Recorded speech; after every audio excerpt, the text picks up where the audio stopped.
So what do you log in industrial networks and what don't you log? Similar to as we were talking on the monitoring port, something to be mindful of when you log is what are you actually looking for? If you're looking for certain adversary groups, what you collect in network and host data may vary.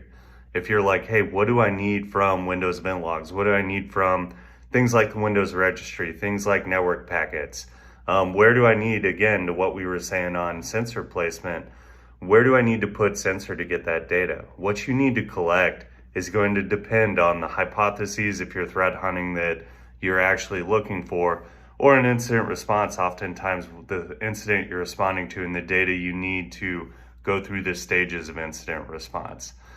So what you need really varies. Some places I've been, they have a tendency to say, let's not create a data historian on the security side if we don't need it. That's to say, hey, we don't maybe need to log every single process event that we see passively on the wire.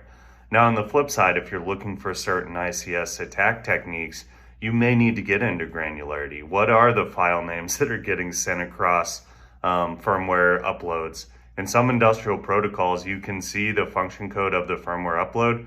If you're deep enough down in that packet or traffic, you can actually get down into some of the file information or other things on that firmware upload, right? And so that's a good example when you think about like what actually should you monitor and shouldn't you.